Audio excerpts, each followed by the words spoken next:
Assalamualaikum warahmatullahi wabarakatuh.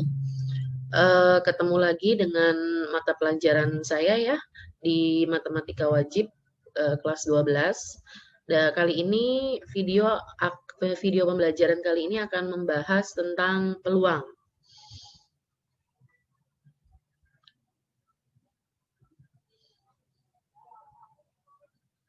Baik, langsung saja. Apa yang harus dikuasai ya? Apa yang harus dikuasai untuk materi peluang ini? Yaitu standar kompetensinya menggunakan aturan statistika, kaidah pencacahan, dan sifat-sifat peluang dalam pemecahan masalah. Nah, untuk statistika dan kaidah pencacahan kalian sudah menguasai, tinggal sekarang adalah kita masuk ke bagian peluang. Kompetensi dasar yang harus kalian miliki adalah menggunakan aturan perkalian, permutasi, dan kombinasi dalam pemecahan masalah, menentukan ruang sampel suatu percobaan, dan yang terakhir menentukan peluang suatu kejadian dan penafsirannya. Jadi Ibu rasa kalian perlu mempelajari dua terakhir ini ya, karena yang satu terakhir insya Allah sudah kalian kuasai. Baik, pertama-tama mari kita mengenal apa itu percobaan, ruang, contoh, dan kejadian. Di sini kalian bisa lihat ada tampilan dua koin ya. Koin memiliki dua sisi, yaitu sisi gambar dan sisi berupa angka atau tulisan. Di sini kita menggunakan istilah tulisan, tapi jangan heran jika nanti kalian bertemu dengan soal-soal atau materi dari referensi lainnya yang menyebutkan itu angka ya. Jadi ada gambar, ada tulisan, atau ada gambar, ada angka. Baik, di sini ceritanya kegiatan melempar sekeping mata uang logam atau satu koin ya, satu koin uang logam. Satu atau beberapa kali, maka hal tersebut dinamakan percobaan. Jadi percobaan melempar ya, percobaan melempar sekeping mata uang logam. Hasil percobaan pada pelemparan sekeping mata uang logam adalah munculnya sisi gambar atau munculnya sisi tulisan. Baik, saya lanjut. Himpunan dari semua hasil yang mungkin muncul dalam percobaan melempar sekeping mata uang logam ditulis kurung kurawal G, T, tutup kurung kurawal. Ya, G besar, G kapital itu artinya gambar, T kapital itu artinya tulisan. Atau kalian boleh menulisnya G, A boleh, atau A, G boleh, atau T, G juga boleh ya.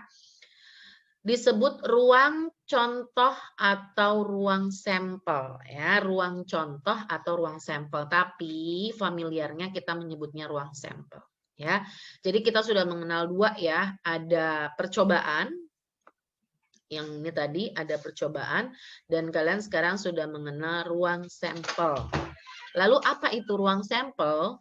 Ruang sampel adalah himpunan. Nah, kenapa di sini himpunan? Karena dia merupakan kumpulan tadi gambar dan angka atau gambar dan tulisan.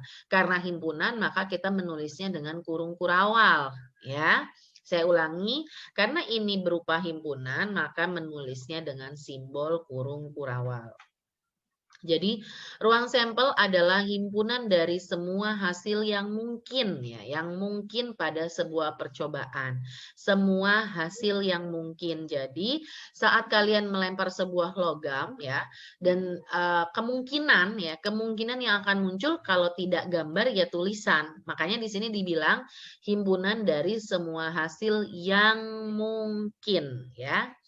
Baik, sekarang kita akan mengenal apa itu titik sampel. Apa itu titik sampel? Titik sampel adalah anggota-anggota dari ruang sampel. Nah, karena ruang sampel tadi disebut adalah himpunan, kalian sudah pernah belajar tentang himpunan, baik di SMP maupun di SMA. Himpunan itu punya anggota pastinya. Nah, maka titik sampel itu disebut anggotanya ruang sampel. Contoh, tadi buka kurung kurawal G, T, tutup kurung kurawal. Ini merupakan ruang sampel, satu set atau satu paket ruang sampel. Kemudian titik sampelnya apa? G dan T atau gambar dan tulisan atau gambar dan angka. Seperti itu. Paham ya? Baik, saya akan lanjut. Kita sudah mengenal 3 loh ya. Percobaan, ruang sampel, titik sampel. Sekarang kita akan mengenal apa itu kejadian. Nah, di sini kalian bisa lihat kejadian merupakan himpunan bagian dari ruang sampel disebut kejadian atau peristiwa. Jadi dalam ruang sampel ada himpunan bagiannya lagi ya. Jadi kan ruang sampel itu berupa himpunan. Nah, himpunan itu bisa terpecah lagi menjadi himpunan bagian yang disebut dengan kejadian atau peristiwa. Ya. Sekarang kalian lihat di sini contohnya. Kejadian sederhana atau kejadian elementer. Kejadian sederhana adalah suatu kejadian yang mempunyai satu titik sampel. Ya, kejadian sederhana yang hanya punya satu titik sampel. Contoh, kalian punya sebuah dadu, ya, sebuah dadu. Atau di sini diceritakan pada percobaan melempar dadu. Nah, berisi 6. Maksudnya 6 itu apa? Dadu itu terdiri dari 6 sisi, ya, 6 sisi. Sisinya ada 6 maksudnya. Sisi sampingnya itu 4 ya. Kiri kanan depan belakang, yang atas bawah ya kan 2, jadi 6 totalnya. Kejadian sederhananya apa? Nah, kejadian sederhananya bisa kalian lihat di sini. Ada ruang sampelnya 1, ya kan? Ada ruang sampelnya 6. Jadi, kejadiannya munculnya mata dadu 1. Kejadiannya munculnya mata dadu 6. Lalu, Bu, ini kurung kurawal 1 sama kurung kurawal 6 dinyatakan kejadian. Lalu, ruang sampel dari dadu apa? Ya, kurung kurawal 1, 2, 3, 4, 5, 6 tutup kurung kurawal. Itu adalah ruang sampelnya. Titik sampelnya apa, Bu? 1, 2, 3, 4, 5, dan 6. Kejadian sederhananya, ya terserah mau kejadian yang seperti apa yang diinginkan. Kejadian munculnya mata dadu 1 atau kejadian munculnya mata dadu 6 ya, sesuai dengan konteks soalnya. Oke, insya Allah paham ya, sudah mengenal kita dari mulai ruang sampel, percobaan, ruang sampel, titik sampel, dan kejadian. Baik, kejadian itu ada yang disebut kejadian tunggal. Kejadian tunggal tadi nih. Nah, 1 ini kejadian tunggal, 6 ini kejadian tunggal, ya kan? Lalu lawannya adalah kejadian majemuk. Nah, kejadian majemuk adalah suatu kejadian yang mempunyai titik sampel lebih dari 1. Kalau tadi kan cuma 1 ya. Ini mempunyai titik sampel lebih dari 1. Pada percobaan melempar dadu berisi 6 atau bersisi 6, beberapa kejadian majemuknya bisa diantaranya kurung kurawal 3,4. Nah, ini majemuk nih. Kenapa? Karena munculnya lebih dari 1 titik sampel, yaitu kejadian munculnya mata dadu lebih dari 2, tetapi kurang dari 5. Nah, jadi si soal mintanya nih, misal, tentukan titik sampel atau ya tentukan titik sampel atau kejadian munculnya mata dadu lebih dari 2. Nah, misalnya nggak pakai kurang dari 5 ya, lebih dari 2. Maka ini termasuk kejadian majemuk. Kenapa? Karena hasilnya 3, 4, 5, 6. Ya kan? Tapi kalau di sini dibatasin dia. Mata dadu lebih dari 2 tapi kurang dari 5. Berarti cuma 3 sama 4. Ya. Terus kejadian munculnya mata dadu genap. Itu juga termasuk kejadian majemuk. Kejadian majemuk 2, 4, 6. Ya kan? Mata dadu genap kan 2, 4, 6. Jadi ini lebih dari 1 titik sampel, maka disebut kejadian majemuk. Paham ya? Oke, kita lanjut. Peluang suatu kejadian dan komplemennya. Komplemennya. Peluang suatu kejadian dan komplemennya. Yuk kita kenal ya. Menghitung peluang dengan pendekatan frekuensi nisbi. Misalkan sebuah percobaan dilakukan sebanyak N kali. Ya, jadi percobaannya nggak sekali ngelempar misalnya. Atau 2 kali melempar. Atau 5 kali melempar. Yang pertama, jika kejadian muncul sebanyak K kali, di mana K-nya itu lebih dari 0, tapi 0-nya di situ pakai sama dengan ya. Kemudian kurang dari N kali, N-nya juga pakai sama dengan, maka frekuensi nisbi munculnya kejadian ditentukan dengan rumus N per K. Simple ya, N per K. Yang kedua, jika nilai N mendekati tak berhingga, jadi N-nya nggak ada batasnya, maka nilai cenderung konstan mendekati nilai tertentu. Nilai peluang munculnya kejadian ditentukan dengan rumus limit N mendekati tak hingga K per N. Ya, jadi ada dua di mana kejadiannya itu ditentukan batasan kalinya jelas. Yang kedua nggak ditentukan batasnya berapa, jadi mendekati tak berhingga ya. Jadi ada dua. Lalu yang akan kita pelajari adalah yang mana dulu yang kita pelajari? Sorry, di sini ada kesalahan ya, harusnya bukan N per K tapi K per N ya, K per N. N-nya itu total seluruhnya. Dilihat di sini batas terakhir N, maka N ada di bawah.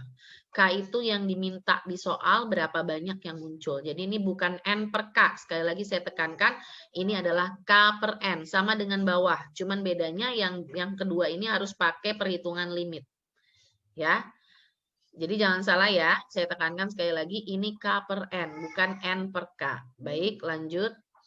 Menghitung peluang dengan pendekatan definisi peluang klasik. Nah, ini yang paling gampang tadi, yang pertama. Misalkan dalam sebuah percobaan menyebabkan munculnya N hasil yang mungkin dengan masing-masing hasil mempunyai kesempatan sama. Ya, kesempatan sama. Jika kejadian dapat muncul sebanyak K kali, maka peluangnya adalah K per N. Ya, K per N, jangan salah. Kalau ini dengan menggunakan titik sampel ya, dengan menggunakan titik sampel, ruang sampel, dengan menggunakan ruang sampel. Masih sama ya sebenarnya, NE-nya itu adalah kejadian yang kita inginkan atau yang diinginkan soal, NS-nya adalah ruang sampelnya seluruhnya. Jadi pokoknya yang di bawah itu seluruhnya. Ya, yang di bawah itu seluruhnya. K itu adalah yang kita inginkan, N itu adalah seluruhnya, ya. Nah, di sini bisa kalian lihat, NE adalah banyak anggota dalam himpunan kejadian E yang kita pengen maksudnya. NS adalah banyak anggota himpunan dalam himpunan ruang sampel S. Nah, ini ngomongin kisaran peluang. Kisaran peluang itu mempunyai batas dari 0 sampai 1 ya.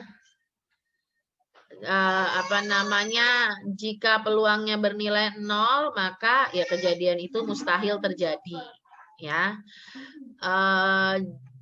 Jika kejadiannya bernilai 1, maka dikatakan kejadian tersebut pasti terjadi. Jadi ini masalah kemungkinan terjadi atau tidak mungkin terjadi.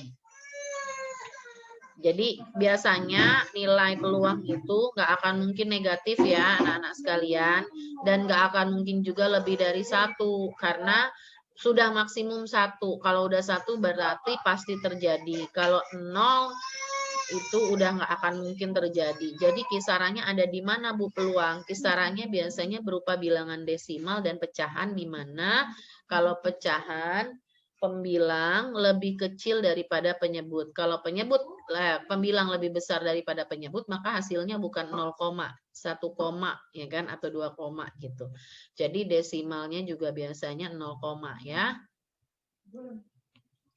Frekuensi harapan suatu kejadian. Frekuensi harapan suatu kejadian ini sebenarnya basically peluang. Cuman kita kalikan dengan banyaknya percobaan. Kalau di soal ditanyakan frekuensi harapan, maka tinggal mengalikan nilai peluangnya dengan berapa kali kejadian itu dilakukan. Gitu. Misalnya, tentukan peluang melempar sebuah koin sebanyak 5 kali. Nah, berarti nanti peluangnya, tentukan peluang munculnya angka. Nah, tentukan peluang munculnya angka atau tulisan dalam pelemparan 5 kali misalnya. Berarti nanti N-nya 5 gitu. Peluangnya berapa? 1/2. Kenapa? Angka 1 per 2 ruang sampelnya kan angka dan gambar atau tulisan dan gambar. Gitu ya. Baik, apa sih yang dimaksud komplement? Komplement itu sebaliknya, ya. Jadi, jika E aksen adalah komplement kejadian E, maka peluang kejadian E aksen tinggal kita pakai aturan 1 dikurangi peluangnya. Contoh, peluang munculnya tulisan pada sebuah koin, 1/2, ya kan? Tulisannya 1, bawahnya 2 karena ruang sampelnya angka tulisan dan gambar. Kalau saya mau balik, kita kan cuma tadi ngomongin tulisan, ya kan? Sekarang saya tanya, peluang munculnya gambar. Nah, tinggal kamu hitung aja, 1 dikurangi 1/2. Jawabannya adalah 1/2 juga, gitu.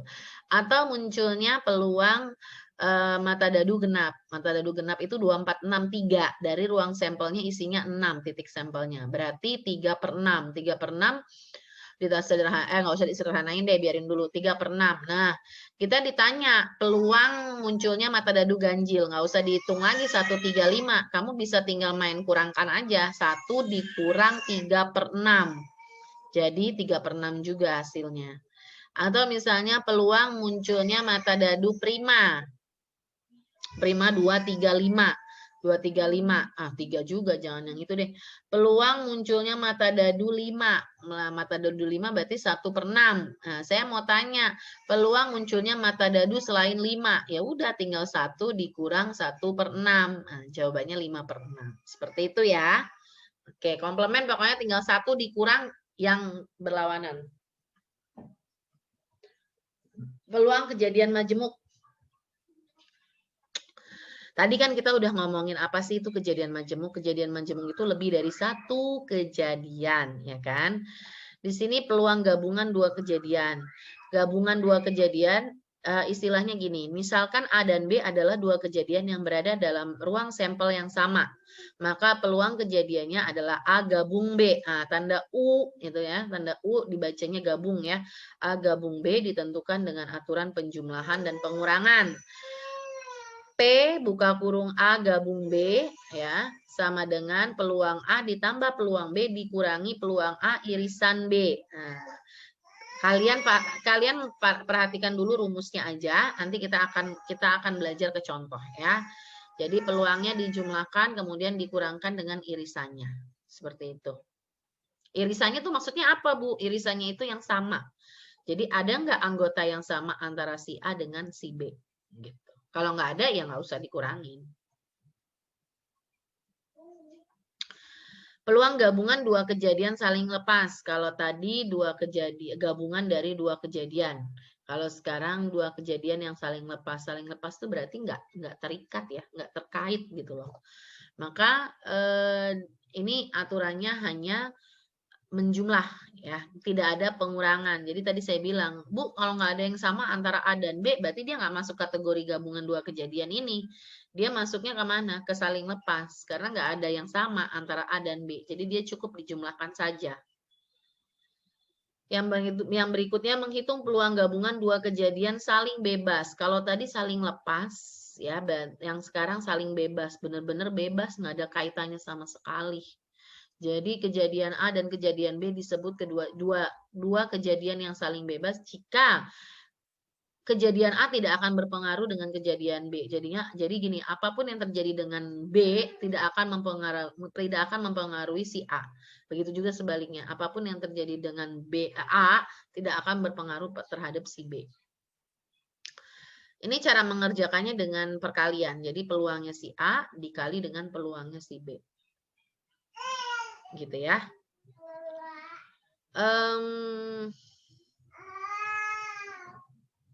Oh ya, sorry. Yang tadi ini bukan gabung ya, simbolnya irisan. Ya, di rumusnya kalau untuk saling bebas simbolnya irisan. Jadi kejadian majemuk yang kalian sudah kenal ada kejadian dua kejadian gabungan 2 kejadian saling lepas sama saling bebas. Menghitung peluang kejadian bersyarat. Nah, kejadian bersyarat. Di sini ada ruang contoh semula dalam bentuk kotak. Di sini adalah himpunan semestanya yang kotak kecil. Ruang contoh baru himpunan B, kejadian bersyarat A atau B. Nah, jadi ada irisan di sini ya. Ada irisan antara A dengan B, artinya ada anggota himpunan A yang sama dengan anggota himpunan B. Maka peluang kejadian A dengan syarat kejadian B terjadi lebih dahulu dengan ditentukan aturannya adalah seperti ini. Peluang A iris B dibagi peluang B. Ini kalau kejadian B-nya terjadi lebih dahulu. Tapi bagaimana kalau kejadian A-nya terjadi lebih dulu? Maka tinggal dibalik. Jadi peluang A iris B per peluang A. Jadi penyebut bergantung pada konteks soalnya, kejadian mana dulu yang terjadi duluan. Ya. Peluang kejadian pada pengambilan contoh. Nah, atau pengambilan sampel. Contoh nih. Proses pengambilan sebuah kartu sebanyak 2 kali secara berurutan dapat dilakukan dengan cara 1. Dengan pengembalian. Misalkan kartu pertama telah diambil, maka kartu tersebut dikembalikan lagi. Jadi kartunya tetap sama jumlahnya. Kemudian kartu-kartu tersebut dikocok lagi, baru diambil kartu kedua. Nah, proses pengambilan seperti ini berarti termasuk pengambilan dengan pengembalian. Ya, ini sebenarnya udah sering disinggung di kaidah pencacahan. Pengambilan tanpa pengembalian. Jadi kalau kartu pertama udah diambil, ya kartu yang itu nggak akan bisa terambil lagi karena emang tidak dikembalikan. Jadi jumlah kartunya akan berubah. Kalau yang tadi kartunya jumlahnya 10, sekarang jadi 9 di pengambilan kedua. Maka ini termasuk pengambilan tanpa pengembalian. Baik, selesai sampai di sini materi ya, materi. Nanti akan ada beberapa contoh soal yang bisa kalian simak, yang bisa kalian kaitkan dengan materi hari ini. Mudah-mudahan tidak ada kesulitan, tapi jika ada kesulitan jangan sungkan untuk bertanya karena malu bertanya sesat di jalan. Sekian video pembelajaran tentang peluang. Ibu akhiri, tetap semangat, 3M-nya jangan lupa, saling mengingatkan di antara anggota keluarga. Wabillahi taufiq wal hidayah. Wassalamualaikum warahmatullahi wabarakatuh.